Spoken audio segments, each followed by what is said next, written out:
Hello. Hello.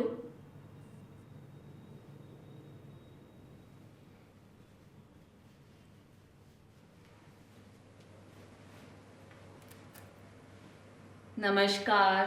प्रणाम। सलाम वालेकुम वड़क्कम। लाडली बेटी एनजीओ को बहुत बहुत थैंक यू कि उन्होंने मुझे इस लायक समझा कि मैं आप लोगों के सामने कुछ बोल पाऊँ। इन्होंने मुझसे बोला है कि मैं अपनी कहानी आप लोगों को सुनाऊं। वो क्या कहते हैं, वो स्टोरी। मैं अपनी स्टोरी आप लोगों को सुनाऊं जिसे सुनकर आप प्रेरित हो सकें। भला बताइए, मैंने इनको बोला कि एक हिजड़े की स्टोरी सुन के भला कौन प्रेरित होने लगा बाबा।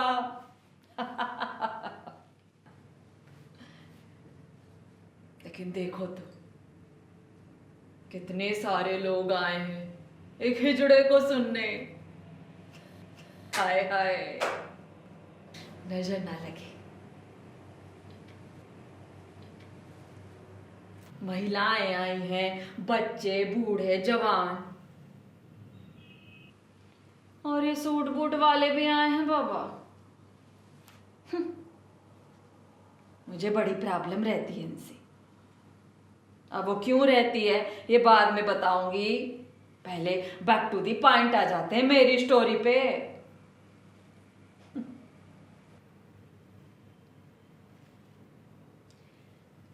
तो ये जो मेरी स्टोरी है, वैसे मेरी स्टोरी नहीं है।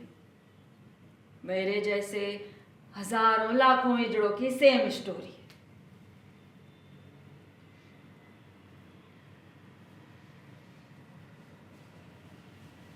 कितना मुश्किल होता है ये समझ पाना कि जिस शरीर में हमारा जन्म हुआ है वो शरीर तो हमारा है,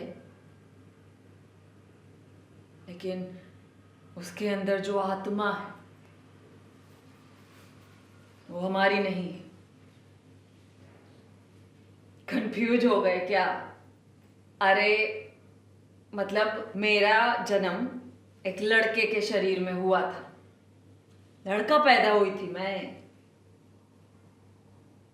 लेकिन मेरी आत्मा एक लड़की, एक स्त्री की थी। जब मैं पैदा हुई थी तो मेरे माँ बाप ने बड़े प्यार से मेरा नाम शैलेंद्र रखा। घर का पहला बच्चा, वो भी लड़का, तो बड़े प्यार से मेरा नाम शैलेंद्र रख दिया, जो बाद में बदल कर शैलजा देवी हो गया।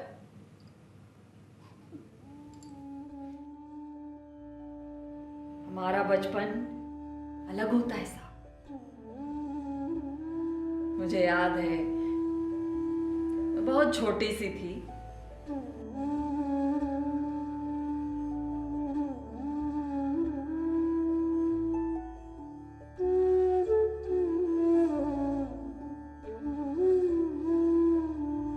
तो मैं अपनी मदर का मेकअप का सामान, वो लिपस्टिक, काजल, आईलाइनर, ये सब चुरा चुरा कर मेकअप किया करती थी शीशे के सामने खड़ी होकर।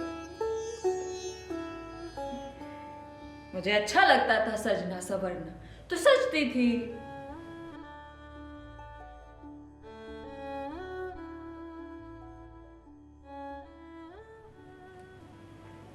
लेकिन एक दिन मेरे बाप ने मुझे ये सब करते देख लिया। बाबा, उसके सर पे तो जैसे राक्षस सवार हो गया। मुझे इतना मारा, इतनी सी थी मैं, मारता रहा, मुझे मारता रहा। मुझे समझ नहीं आ रहा था कि ये राक्षस मुझे मार क्यों रहा है, मैं गलत क्या किया है। मैं तो वही कर रही थी ना, मुझे अच्छा लगता था। उस छोटी सी बच्ची को मारते मारते कमरे में बंद कर दिया।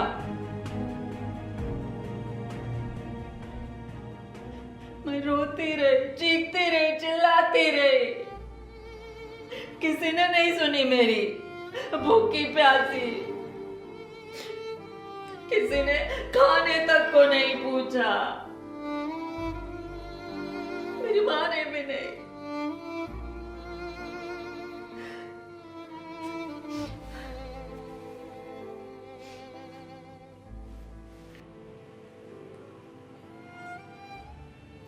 स्कूल में भी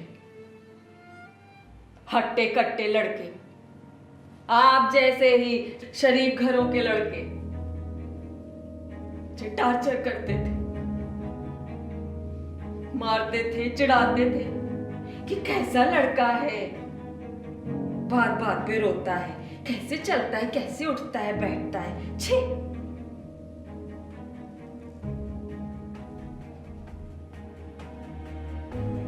तो एक दिन ठान लिया मैंने कि घर से भाग जाऊंगी। क्या करती साहब, न घर पे कोई समझ रहा था और न बाहर ही कोई समझने को तैयार था। तो सीने पे पत्थर रखा और भाग गई घर से।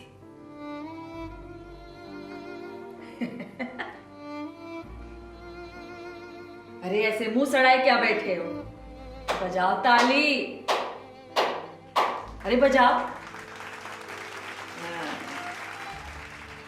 क्योंकि घर से भागने के बाद ना मैं बहुत खुश रहने वाली हूं।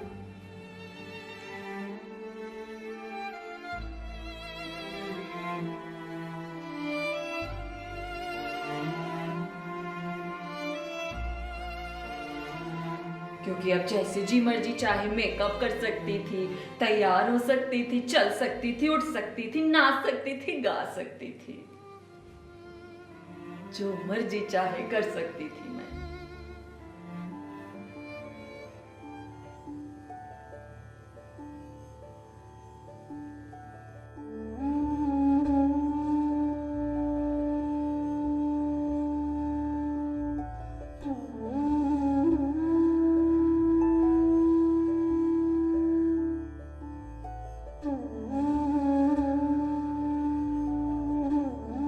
अरे रुकिए, इतना भी खुश होने की जरूरत नहीं है, क्योंकि ये जो खुशी थी ना मेरी, कुछ ही देर की थी।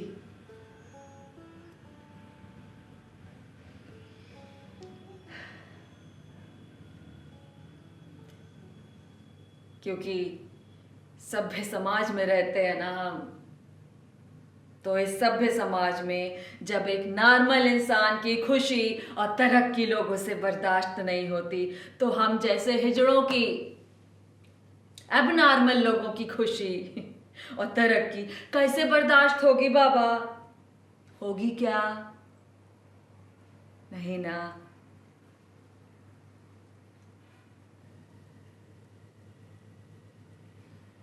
था आप में से ही कोई एक सूट बूट वाला,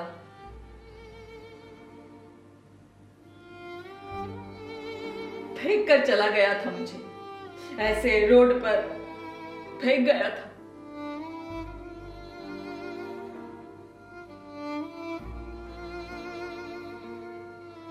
और दे गया था बड़े सारे घाव।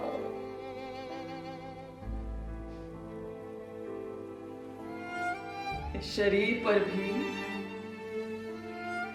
और आत्मा पर भी। बन गई थी मैं उस दिन एक सेक्स वर्कर। वो क्या कहते हो तुम लोग? एक रांड। हाँ, क्या कह दिया मैंने मैडम? क्या बोल दिया मैंने? सेक्स रांड। अभी क्या करें? एक हिजड़े की स्टोरी सुनने आए हो तो ये सब तो सुनना पड़ेगा ना, तो सुनो। बन गई थी मैं उस दिन सेक्स वर्कर, लग गया था ठप्पा रांड होने का। क्या करें? पेट तो पालना है ना। क्यों? तुम शरीफ लोग क्या हम हिजड़ों को देख पाओगे? किसी सरकारी अस्पताल में, स्कूल में या प्राइवेट जॉब करते हुए देख पाओगे क्या? नहीं ना। तो बनना पड़ता है मैडम, रांड करना पड़ता है सेक्स वर्क।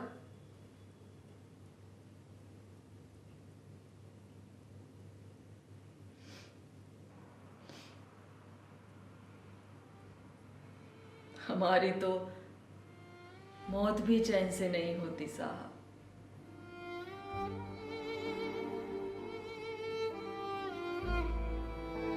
मरने के बाद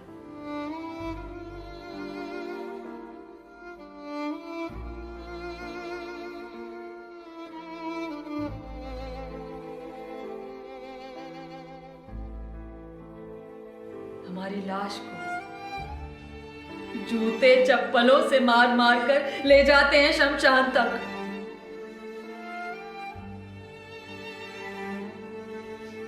और ले जाते हुए उस लाश के कानों में बोलते हैं कि अगली बार इस शरीर में जन्म मत लेना बहन, इस शरीर में मत आना।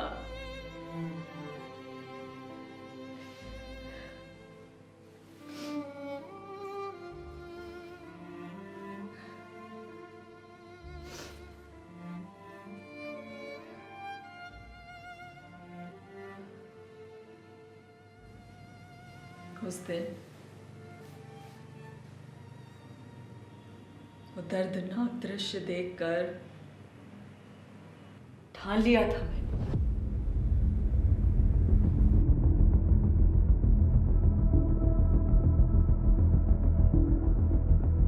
कि ऐसी मौत तो नहीं मरेगी शैलजा देवी।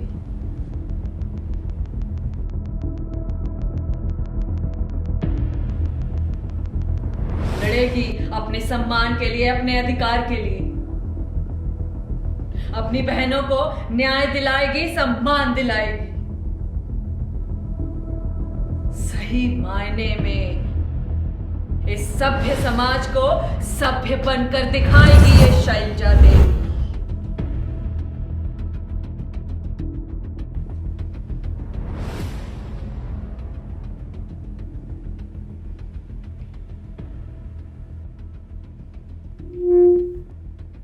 नफरत है मुझे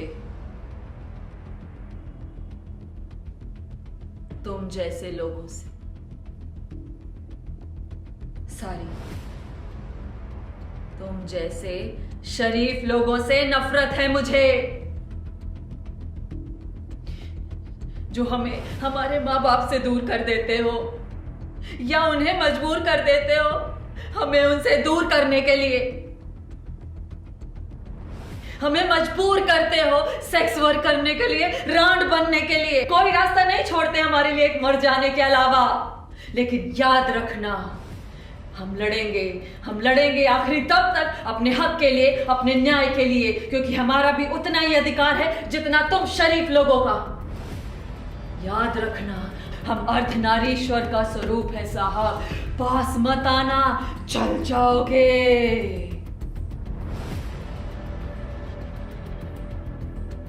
जय महादेव।